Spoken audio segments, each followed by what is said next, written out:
In a temple in southern India, the dancers act out a remarkable story. They tell the legend of the death of a holy man, a saint who came from the Middle East, bringing a new and exotic religion to India: Christianity.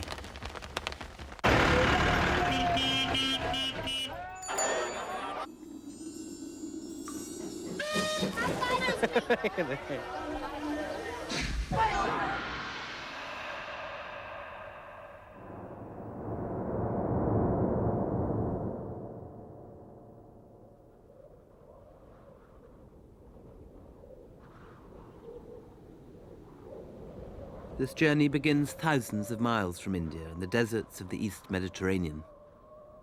By the early 7th century, the Christian Roman Empire was beginning to crumble under a wave of attacks.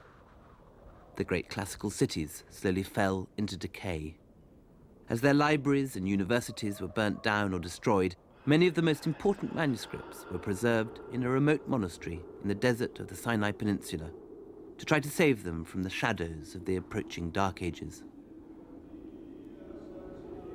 The monastery is called St. Catherine's. The great walls of St. Catherine's and its sheer isolation in the rocky desert preserved it from attack for centuries. The monks were able to accumulate one of the greatest collections of icons and illuminated manuscripts in the entire Christian world.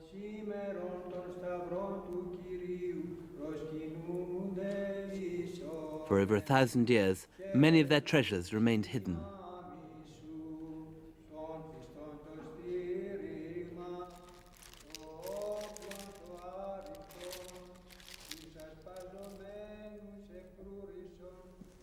When the first European travellers began arriving at the monastery in the 19th century, they found a library of unmatched richness, containing lost works by great classical authors and the oldest extant copy of the New Testament.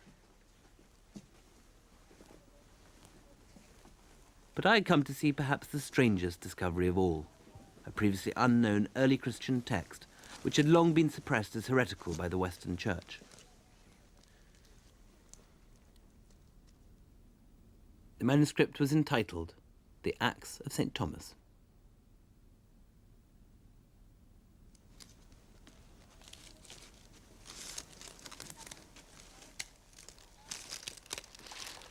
Από πότε είναι?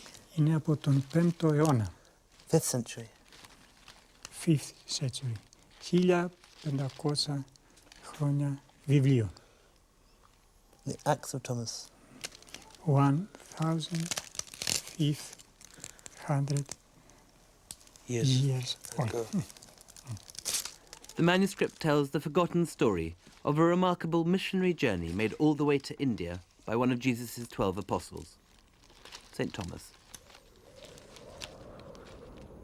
It's a story which immediately fascinated me, not least because, unlike most such pious legends, it just could, quite conceivably, be true.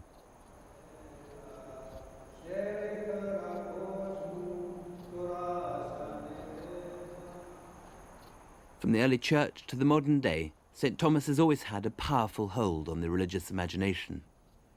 That's me in the corner. That's me in the spotlight, losing my religion.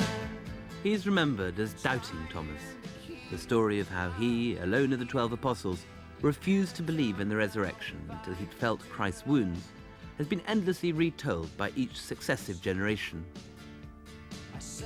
In his questioning, he could almost be a patron saint for our own uncertain 20th century.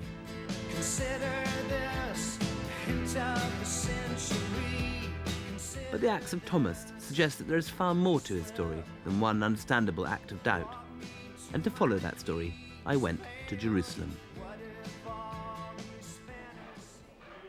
While Jerusalem is still one of the most beautiful cities in the world, I've always found it one of the most upsetting. As you wander the cobbled streets of the old city, it's impossible not to notice the daily humiliations suffered by the indigenous Palestinians, a constant reminder of the unhealed wound at the heart of the Middle East.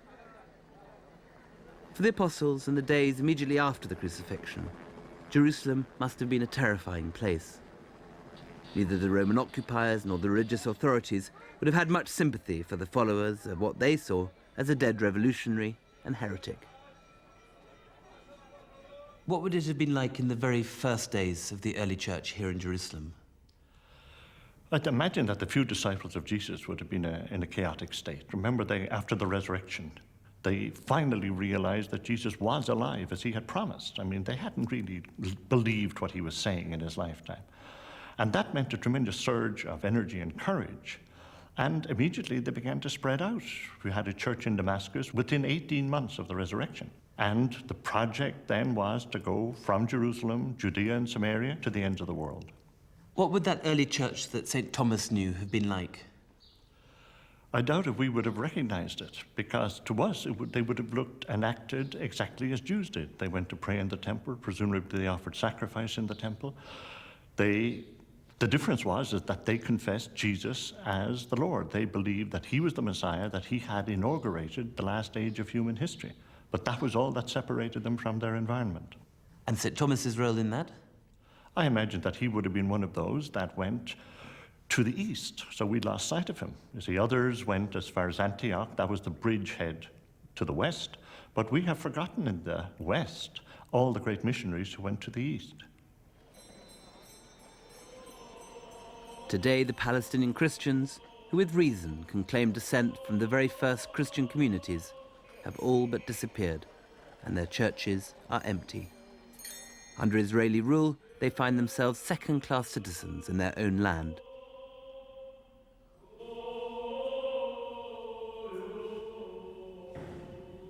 Those that remain could be flown out in just 9 jumbo jets. Only the clergy are left in the Cathedral of St. James, dedicated to the memory of the first head of the church in Jerusalem.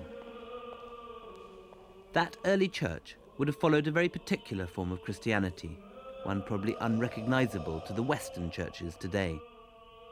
Yet this was the faith of the apostles who actually knew Jesus in the flesh.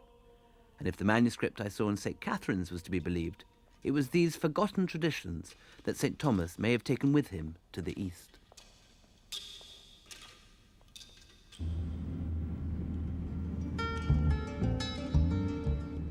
There seemed to be only one way, finally, to judge the likelihood of Thomas's legendary journey: to follow in his footsteps, to walk the same roads, to see wherever possible what he had seen, and to discover if any trace of the saint lay at journey's end. As he crossed over the deserts on the way out of Judea, Thomas would have been leaving his homeland forever, where, according to the Acts, he had begun life as a simple carpenter, like Jesus himself. I followed his route in a Palestinian minibus, which managed the journey rather faster than in his day. Then caravans would have plodded their way down past the Dead Sea, and at the end of a week of hard desert travel, have arrived at the Gulf of Aqaba.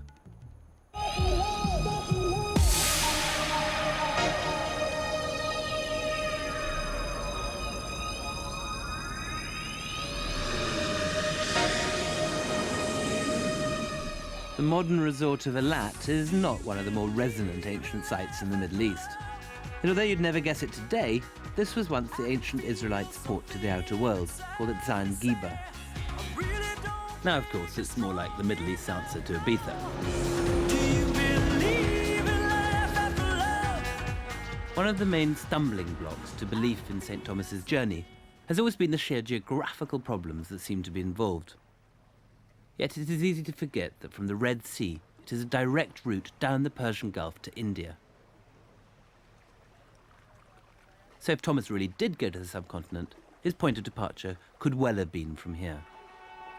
On the face of it, the story told in the Acts of Thomas might seem absurd. Could there really be any genuine historical basis for the legend of Thomas's difficult journey, 3,000 miles across the Arabian Sea, to a destination that then must have seemed semi-mythical? The answer to those questions could only lie in India itself.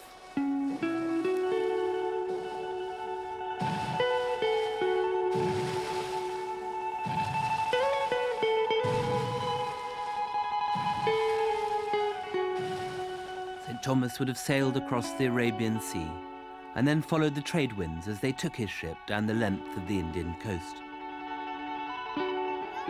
It would have been a journey out of the familiar territory and customs of the Eastern Roman Empire to the utterly foreign land of the Indian subcontinent with its very different Hindu civilization. Moreover, its green fertility could not have been a more stark contrast to the desiccated hills of the Judean desert. Finally, the ship would have found its way here, into what was once the main port of the Malabar coast, the great deep-water inlet of Cranganore, known to the ancients as Muziris. To a simple carpenter from rural Palestine, it must have been like arriving on a foreign planet.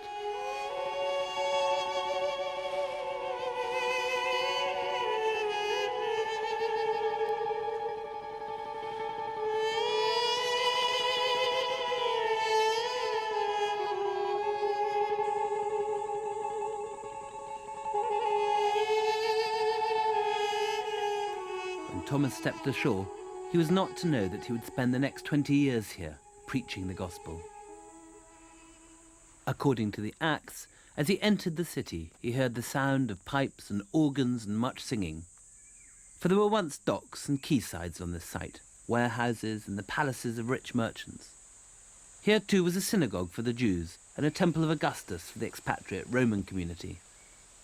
It was here, perhaps on the site of these crumbling walls, that St. Thomas is supposed to have erected the first church in India.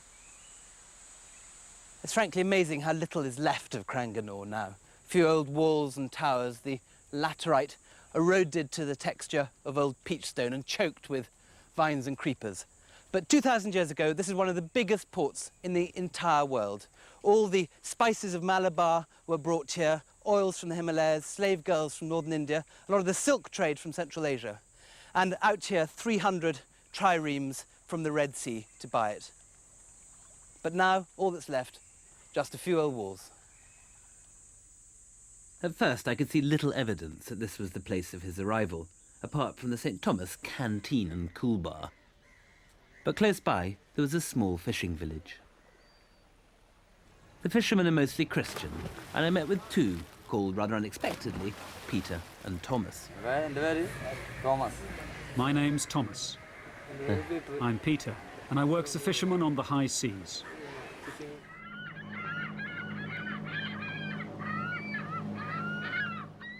St. Thomas was a disciple of Jesus Christ. He came and preached the teaching of Jesus to the local Hindus. When you read in the Gospels about Peter and James being fishermen on the Sea of Galilee, does it all sound very familiar? Of course it's familiar, and we feel that connection. We feel the connection all the way from Peter. We're proud to be fishermen, and we believe in that connection. It is with that faith that we go out to sea. When the sea gets rough, it's God's name we call. The sea is very unpredictable. You never know whether you'll come back to shore. We pray to God, of course, and to Jesus Christ. We pray to the saints too. In a storm, to be honest, you don't really have time to think. You just call on everyone. But Christ is the real power. Everyone else is secondary to him, even St. Thomas. They were, after all, his disciples. When we're in need, we pray first to Jesus and only then to St. Thomas.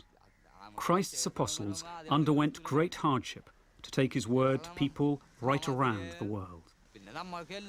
Here in Kerala, St. Thomas taught people the word of God. According to the fishermen, St. Thomas is supposed to have travelled through the coastal towns and villages of this part of India, today called Kerala. As he went, he began erecting crosses, converting people with the aid of miracles, and building churches.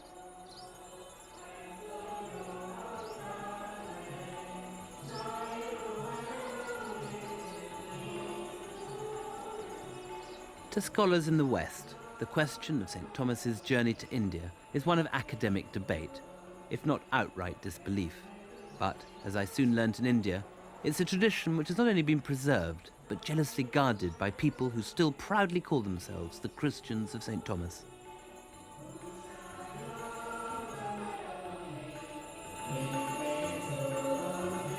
It is in fact more than a legend.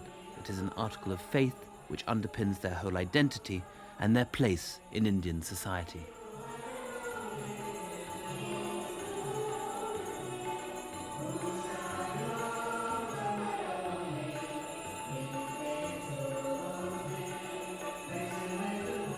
As I took in the intensity of the devotion, I noticed a strange fresco above the doorway of the church. It was a conventional Last Judgment scene, but there were many strange idiosyncrasies. The devil was made to resemble the Hindu goddess Kali. A Catholic priest was being tortured, and there was a demon in the form of Vishnu. Clearly, if St. Thomas did bring Christianity here, it has survived in a uniquely Indian form. Tradition and a body of legends are one thing, but what hard evidence is there to show that it would have been possible for Thomas to make this epic journey from 1st century Roman Palestine? These are the Roman ones, look. I went to the local museum to meet up with my friend, the Australian scholar of the spice trade, Dr. Jack Turner. Very clear script, some of them. That's right. Look at these keys. It's a fine set he's got there.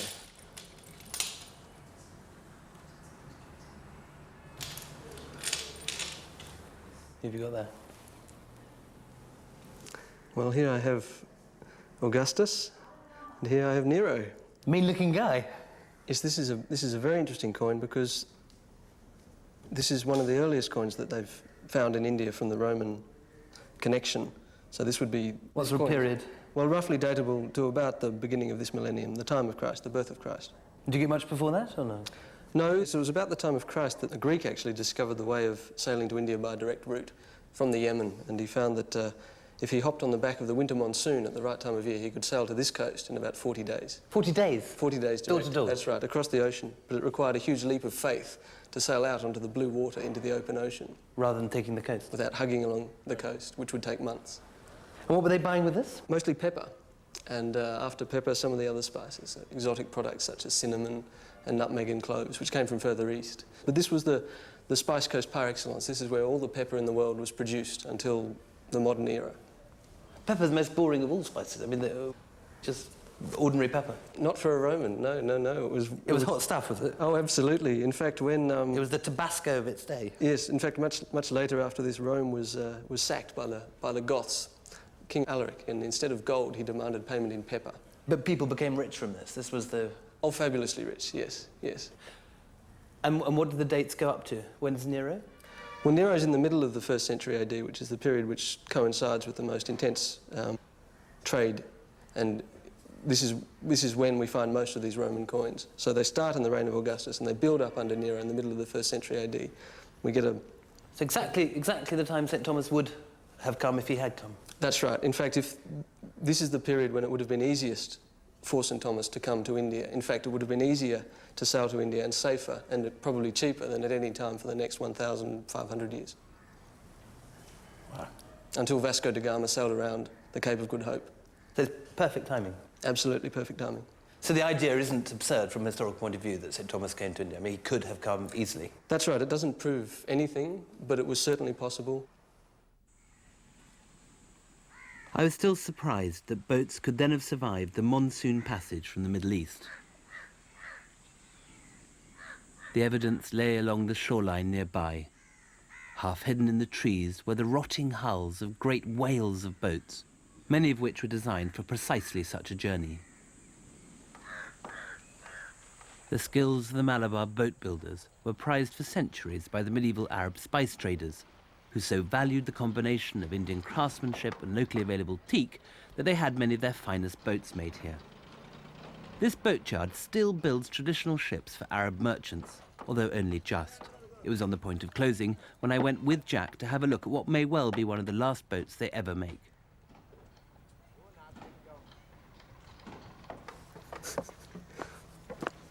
This must be a heck of a lot bigger than anything available in St. Thomas's time, though, yeah? Well, not necessarily. The Greeks had ships of approximately this size. Big ship, though, isn't it? This is a big ship. A big ship, that's right. Well, the Greeks had ships up to about 600 tons, which is about this, I would guess. And in fact, they had to be of this size for two reasons. Firstly, to survive the oceanic crossing from India to the Arabian Peninsula. which involves some quite big seas, and secondly to take... During the monsoon? That's right, and to fit the cargo in. Quite a bulky cargo on the way out of horses and... You've had down there? Horses and slaves, mostly, on the outward journey, and on the way back they would have had spices and cottons. They actually sold slaves to India? That's right, from the Balkans. Really? And horses? Horses from Arabia, that's right. Very much in demand here. So if St. Thomas came on this voyage, he'd be down in that hold with a whole lot of slaves and horses? 40 days and 40 nights, very biblical, down in the hold. Very noxious. It's a mind-boggling stuff on the pitching seas with the horses scared out of their and the mind. Sweat swilling around, horses crying. It must have been disgusting. This is like one vast lavatory. It would have been like a sewer, the horses and the sweat and the smell. Just like economy. Absolutely like economy class, yes. On a particularly nasty long-haul flight. So you brought slaves and you shipped back spice? That's right. The spice trade not only provided St. Thomas with the means of getting to India, it also provided him with a purpose. The lure of spice meant that there was a thriving expatriate community of Romans and Jews he could try to convert. In the bazaars, one can still see the old method of bargaining being used. The price is agreed by the squeezing of fingers under a towel, so that no one else can hold you to the same price.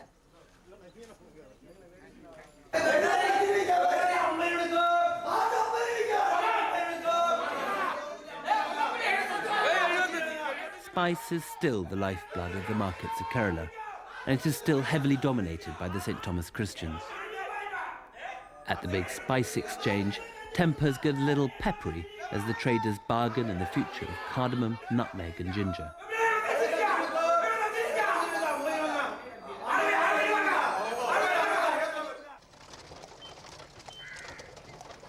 Spices Arab and European gourmets wanted on their tables.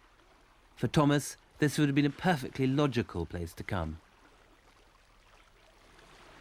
Western academics have always been decidedly sceptical about the St. Thomas legend, treating it as little more than pious legend. But the more you examine the evidence, the more you're irresistibly drawn to the conclusion that whether or not St. Thomas did visit India, he certainly could have done. And if there's no final documentary proof to clinch the argument, there is at least a very good reason for its absence.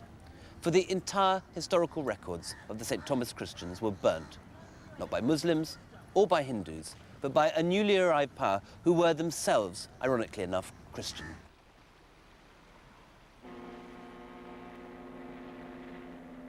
For the calm world of the Indian Ocean was changed forever when in 1498 Vasco da Gama discovered the sea route to the Indies. Soon the Portuguese were shelling the coastal cities of Kerala in an attempt to seize control of the spice trade.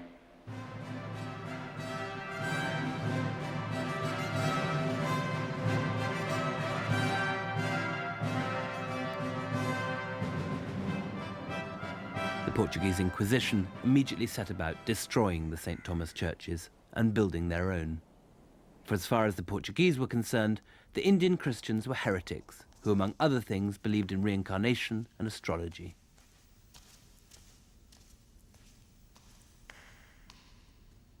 This cathedral is a monument to the new order the Portuguese imposed, a symbol of the imperial church rising triumphant above the perceived darkness of Indian heresy. On the altarpiece, the angels wear Portuguese clothes, while St. Thomas is shown with European features, wearing the robes of a Catholic bishop. But despite burning all the existing copies of the Acts of Thomas, the Inquisition never completely succeeded in erasing the history of the Indian Christians. It's only when you poke around behind the altarpiece that you can see the older traditions the Portuguese had deliberately tried to cover up.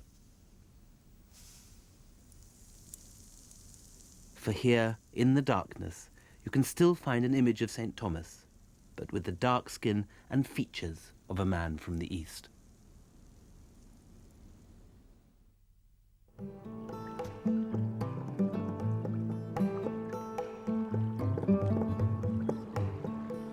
Kerala is crisscrossed by a network of lagoons, rivers and canals known as the backwaters. To see quite how far the St. Thomas Christians have managed to maintain their independence and their traditions, you have to travel inland, over the lakes and waterways, past a trail of shrines and churches that mark the way St. Thomas himself is supposed to have come.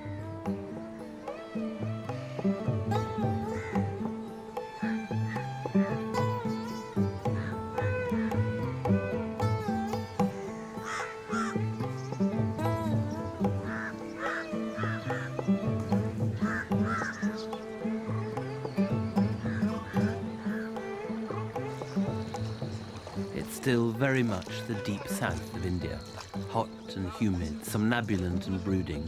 The soil is so fertile that as you drift up the lotus-choked waterways, the trees close in around you and twisting tropical fan vaults of bamboo and banyan arch together in the wards of the forest canopy. Mango trees hang heavy over the fishermen's skiffs. All is still and green and fertile.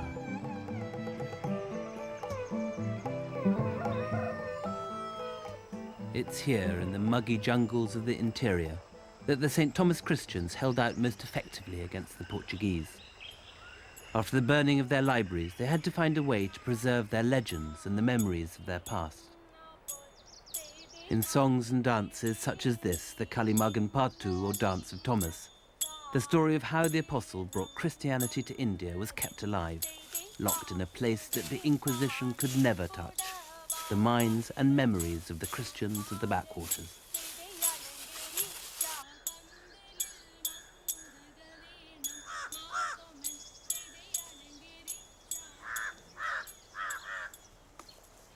So here is a precious thing in which you might be interested in. What is it? This is palm leaf document, very ancient, which contains the ancient songs of the Syrian Christians written. Just what we saw now? Yeah. This is the text? Yeah, part of the thing, part of the thing. Yeah, this Margangali text, there is the ancient songs. Margankali being the song of St. Thomas? St. Thomas, yeah. Which is the song of St. Thomas? Could you show us the text of that? Yeah, this here. Look at it. Oh. But Father, I thought all this sort of thing, all the documentation was destroyed by the Portuguese. But, this type of things survived. How, in the oral tradition? Oral tradition. Passed on from father to son? Son to son, yeah. Teachers to students, And then later, I think this might be of the 14th and the 15th century, they started writing this on this leaf of a coconut, this coconut tree leaf. And these are the oldest surviving documents of the St. Thomas Christians? Of the St. Thomas Christians, these ancient songs. It turned out that the father had another rather unexpected treat. A troupe of dancing nuns. See, Margangali is a male dance. Okay.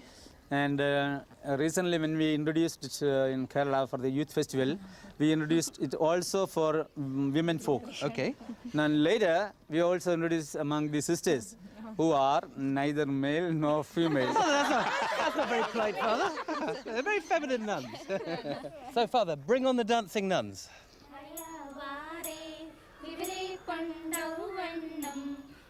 I wasn't quite sure what to expect, having never seen nuns dance before, except, of course, for the odd pub strippogram.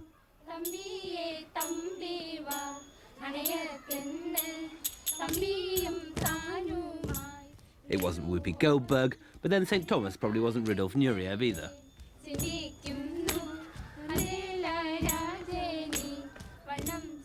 But Father, isn't it a bit unusual to have nuns dancing?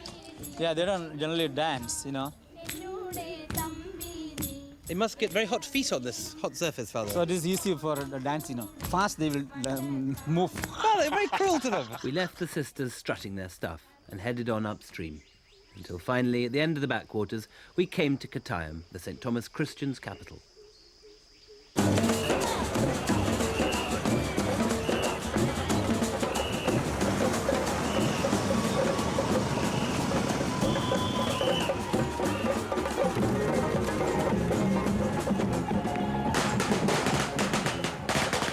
Although I knew it was nearly Christmas, the lulling effect of the backwaters had made me lose track of the date, and I found Kottayam in the midst of its Christmas celebrations.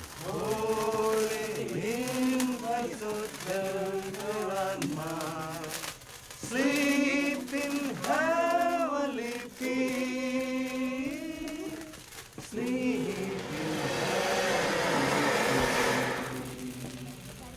Silent night.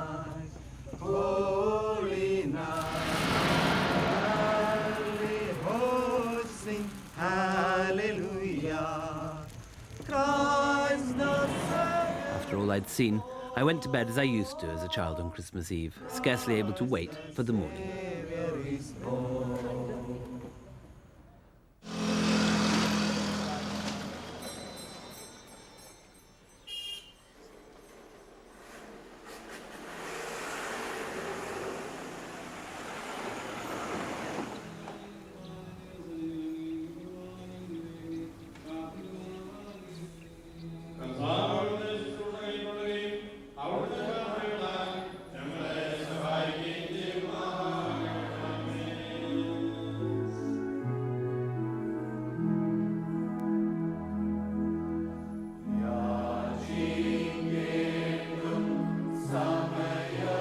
The church service here is like an extraordinary religious time capsule.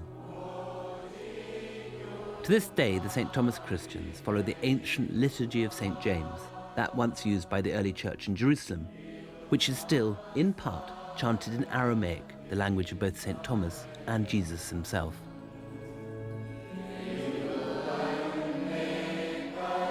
What I find even more remarkable is that many also celebrate the Passover meal, a Jewish practice undoubtedly followed by the very earliest disciples of Jesus.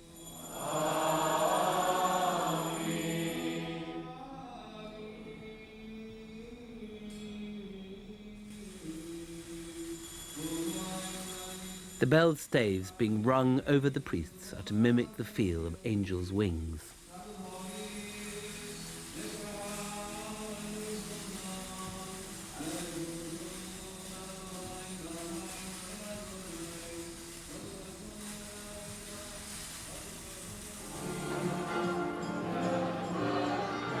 The Christian presence makes the town feel quite unlike any other in India.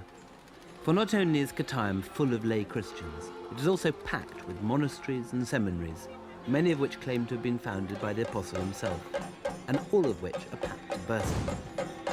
And while the churches of Jerusalem and the West are slowly emptying, those in India are flourishing more than ever.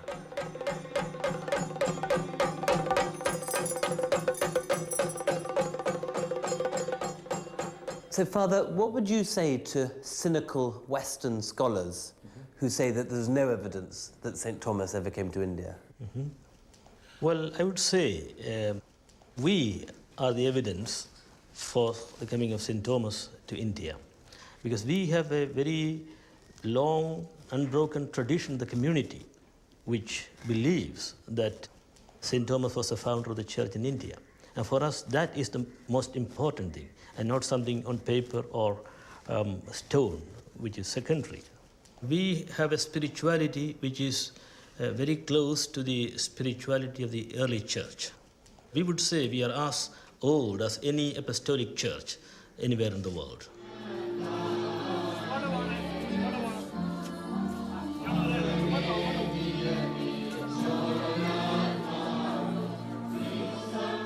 This ceremony is to commemorate the feeding of the 5,000, an event that St. Thomas himself would have witnessed.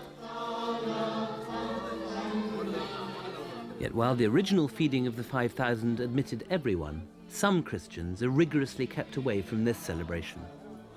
For the converts to the St. Thomas churches retained many of their old Hindu traditions and never forgot their original caste. As I soon discovered, the untouchables, or Dalits as they now prefer to be called, are very much segregated away from the big church. So what do you teach at the... I teach English. Yeah? Yeah. Shakespeare and... It's Malayalam English. Here we are. Yeah, so this is the church. Who worships here? Yeah. The Dalits. Exclusively the Dalits. Exclusively for Dalits. And it was established 100 years ago by the upper caste Christians. Not by the Dalits themselves? No, no. So this church was built as an alternative for the Dalits? Yeah. Because the people who thought of setting up a congregation for the Dalits, they thought it better to have a separate congregation. Was it done politely or offensively? It was not the choice of the people. The people would rather worship together. They would like to have fellowship. They would like to have communion. The Dalits would? Yeah.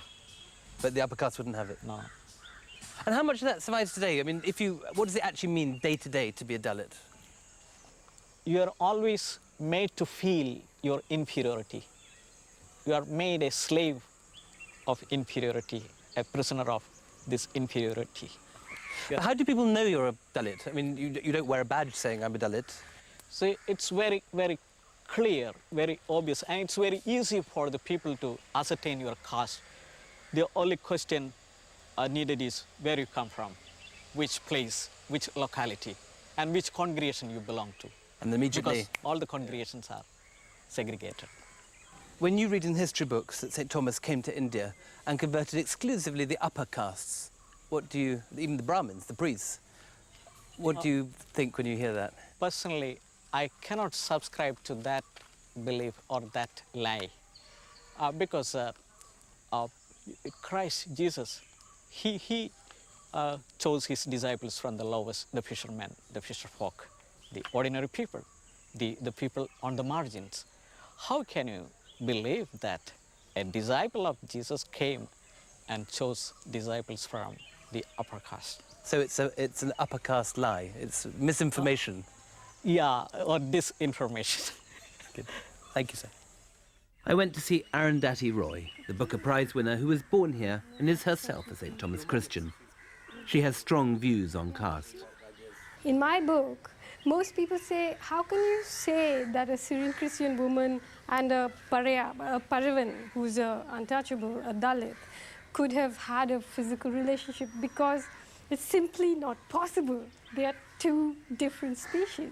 That's what they say. You know, it's unbelievable. Since we've been here, we've talked to lots of St. Thomas Christian priests and bishops, and they've all said unanimously that caste isn't a problem and doesn't exist in the Christian community. Is that true? I can't believe that they would say that. You know, it's just, there's no polite way of putting it, just complete crap. But I mean, in a strange way, it's encouraging that they even think that it's something to hide, because most people, you know, wouldn't deny it because they don't think there's anything wrong with it. I mean, to the extent where there are people who would not still, to date, allow a Dalit person into their kitchen or into their house. A St. Thomas Christian wouldn't allow... Oh, yeah. I mean, you'd find people that do, but equally you'd find plenty who wouldn't even consider it, you know. They'll say, I have had relatives who've told me, you know, they smell different and things like this. It's barbaric. Talking to Arundhati and the professor made me realise how difficult it must have been for St. Thomas himself, trying to make converts in so complex and unchanging a country.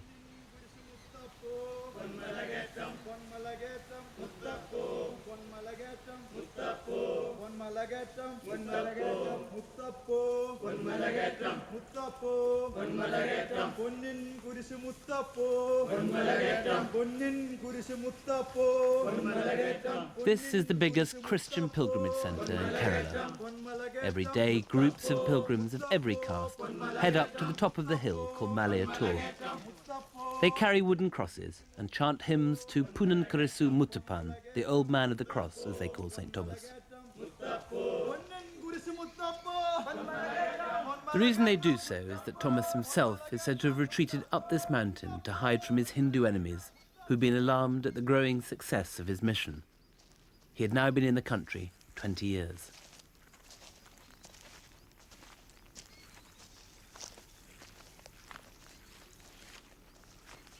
As you rise up the hill, you can see the whole of Kerala laid out like a table before you.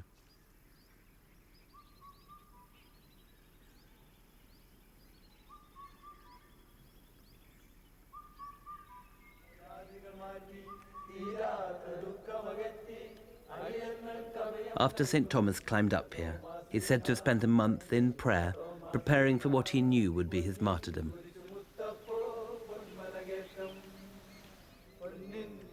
At the end of this month, he warned his followers that they would never see him again, but promised that he would watch over them forever.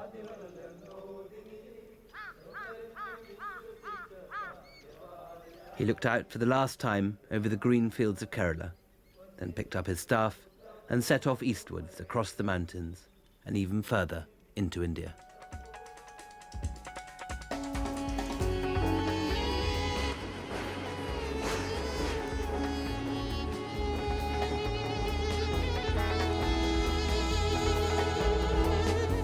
As an 18-year-old backpacker, fresh from school, this was one of the first parts of India that I ever travelled in. And it was here, I suppose, that I first really fell in love with this astonishing, maddening country. Sitting on the running board, looking out over these plains, I remembered that first trip and the degree to which that first glimpse of India thrilled, excited, and daunted me. Since then, I've lived here on and off for years, and it has never ceased to surprise me. For Thomas, though, it was a very different journey. He was travelling into what has always been the most orthodox area of Hindu India. For Tamil Nadu, so the Tamils will tell you, is a sacred landscape where Hinduism has been preserved in its purest form, untouched by the influence of Islam that has moulded its character in the north. Certainly, as St. Thomas headed eastwards, he encountered ever more resistance from the Hindu priestly caste, the Brahmins.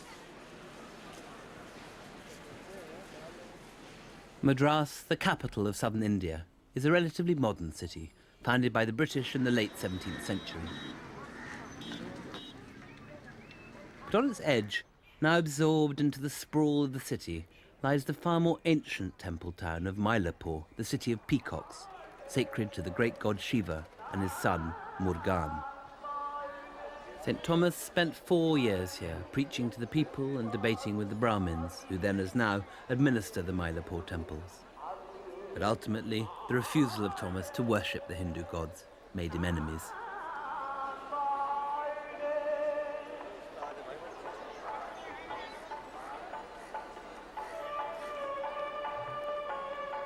After 4 years, the local Raja had had enough of this troublesome holy man, converting his subjects and irritating the Brahmins of his temples. So he ordered St. Thomas to be dragged from his cave. Then, as the Acts of Thomas puts it, he took Thomas and went without the city, and there came with him a few soldiers with weapons. He said to the soldiers, "Go up on this mountain and stab him." And when he had ascended the mountain, St. Thomas went to pray, saying thus, "My Lord and my God, my guide in all the lands through which I have travelled, guide me now that I may come unto thee." Then the soldiers came and struck him all together, and he fell down and died. In his life, St. Thomas had travelled thousands of miles. But it was after his death that the saint, a carpenter from Roman Palestine, made the strangest journey of all, into the Hindu pantheon. On the face of it, Hinduism, with its thousands of deities, might seem to be an impossibly different religion to Christianity. But what is surprising is that in the centuries after Thomas's death, Christians did visit Hindu temples, and members of the two faiths did successfully live side by side, mingling their beliefs. In many places, Christian images, including those of St. Thomas, were carried in temple processions next to idols of Shiva and Murugan riding on his peacock.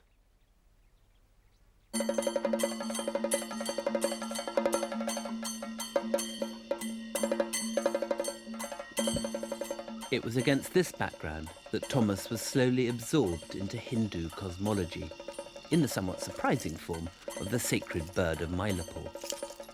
The story of the travels of the apostle was mingled with Hindu myths, so that St. Thomas was later understood to have met his end while hiding from his enemies in the form of a peacock. Eventually, prompted by a demon, a lower caste huntsman shot and killed him.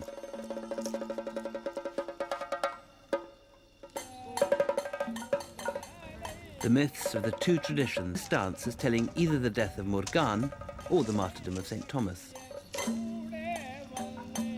It is an extraordinary example of the ability India has always had of absorbing and transforming all the influences that come to it.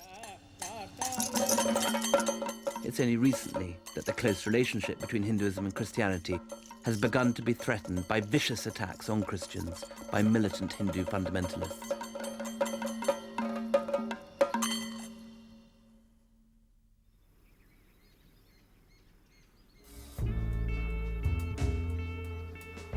But despite such reverses, Christianity survives here, as does the cult of St. Thomas. Hindus and Christians both still come here to pray to the saint for their most profound hopes and desires.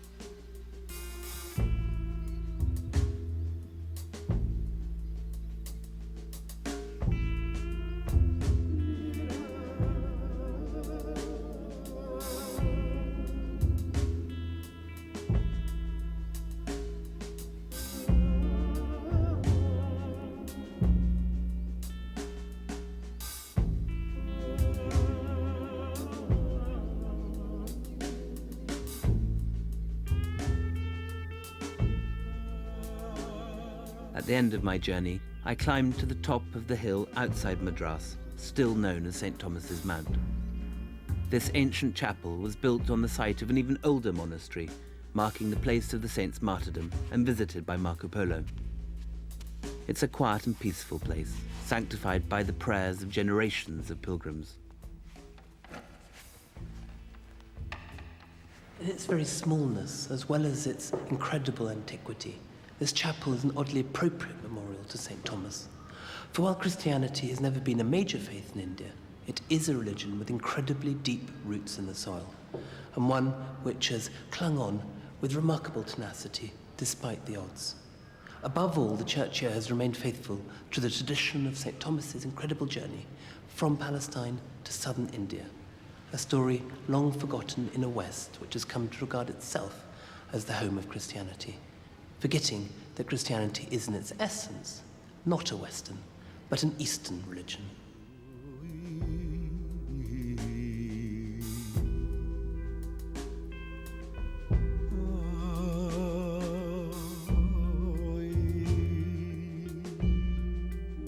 Sitting in the tiny chapel, it seemed a long way from the start of my journey in the deserts of the Holy Land, where St. Thomas had grown up and where I had stumbled on his story in the pages of the Acts.